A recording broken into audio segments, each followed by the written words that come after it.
ომის დამთავრება ჯერ ვერ მოასწრო, თუმცა 100 დღით კმაყოფილია. ამერიკის შეერთებული შტატების პრეზიდენტის პოსტზე დონალდ ტრამპი პირველ საეტაპო თარიღს უკვე მეორე ვადით, მეორედ აჯამებს. მოგრძალებული არც ამჯერად ყოფილა.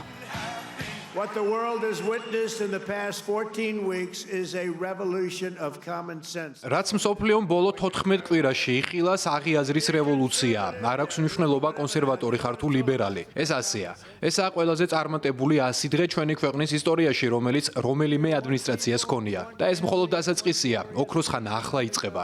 ჩვენ არასოდეს დავნებდებით. ყველაფერი ჯერ არ გინახავთ. რაც ნახეს საკმარისია. იმის სათქმელად, რომ ამერიკის შეერთებული შტატების 47 პრეზიდენტმა მსოფლიო პოლიტიკაში თამაშის წესები შეცვალა და ახალი, უფრო ხისტი სტილი დაამკვიდრა. ბევრს სწორედ ამის გამო უყვარს. ბევრსაც პირიქით. ნეიტრალური ამ 100 დღეში ცოტა თუ დატოვა. ფედერალური სააგენტოების შეკვეცით, დათხოვნილი კადრებით, გაჩერებული საგარეო პროექტებით და თუ საგანმანათლებლო დაწესებულებებთან დაწყებული სამართლებრივი დავებით, დონალდ ტრამპმა ქვეყნის შიგნით ბევრი გააბრაზა. განსაკუთრებით კი მასობრივი დეპორტაციით, რომელშიც ბევრი უდანაშაულო მოხდა. ბოლო გამოკითხვებით, დონალდ ტრამპის რეიტინგმა მნიშვნელოვნად იკლო და 10 გამოკითხულიდან მხოლოდ 4-ის მხარდაჭერა აქვს. ეს არ ეხება ტრამპის უცვლელ მხარდამჭერებს, რომლებსაც ჯერათ, რომ პრეზიდენტის მიერ გადადგმული ყველა ეს ნაბიჯი ქვეყნის უსაფრთხოებაზე და მათ ჯიბეზე აისახება. I just love seeing that he's going after like the deep state and მიყვარს თუ როგორ ებრძვის deep states კრიმინალს და თუ როგორ ცდილობს გამოაშკარავოს სიბნელე. უბრალოდ ვისურვებდი, რომ მეტი სიყვარული და თავმდაბლობა ეჩვენებინა. ვფიქრობ იმას მიყვება, რასაც ამბობს. იდეალური არავინაა. ვფიქრობ, კარგად უნდა ჩავეჭიდოთ. ეს რთული გზა იქნება. ცვლილებები ბევრი ადამიანისთვის ძალიან რთული პროცესია. ეგრეთ წოდებულმა დოჯმა მთავრობის ხარჯების შეკვეცაზე იმუშავა, რათა სახელმწიფო ვალი არ გაიზარდოს. მადლობელი ვართ პრეზიდენტის ეკონომიკური პოლიტიკის. რაც შეეხება საგარეო პოლიტიკასა და ადამიანების სიკვდილს, ამ საკითხზე ვფიქრობ, მეტი ფოკუსირება მართებთ. უნდა გაიაზრონ ის გავლენა, რასაც მსოფლიოზე ახდენენ, განსაკუთრებით ეს ახლო აღმოსავლეთს ეხება.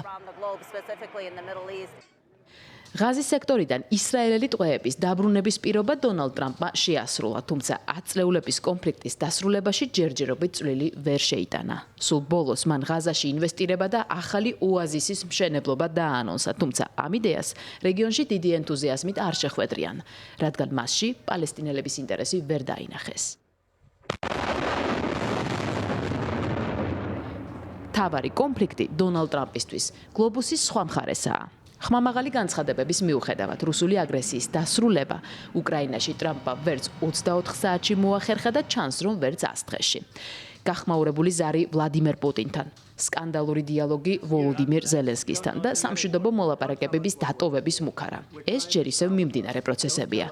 სწორედ ამიტომაა, რომ მიჩიგანში შეკრებილ ამ მრჩევლებთან ყურადღება პრეზიდენტმა კვლავ საშინაო პოლიტიკაზე გაამახვილა. საგარეო ხაზით მხოლოდ იმ ომებს დაუთმო დრო, რომელიც თითქმის მთელ მსოფლიოს ტარიფებით გამოუცხადა, შემდეგ კი 90 დღით გადაავადა.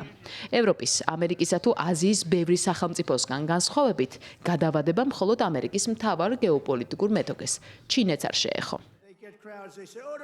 თქვენი პრეზიდენტი სანახავად მთელი მსოფლიოდან მოდიან, ინდოეთიდან, საფრანგეთიდან, ესპანეთიდან, დიახ, ჩინეთიდანაც.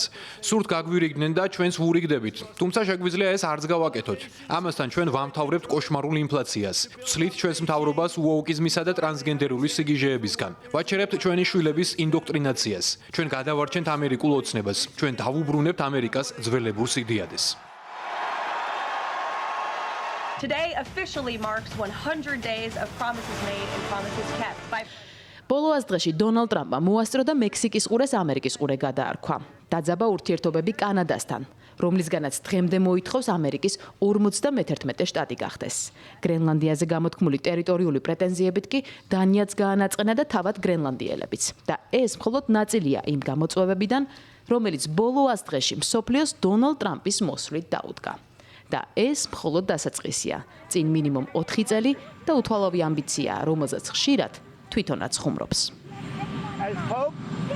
I'd like to be Pope. That would be my #1 choice.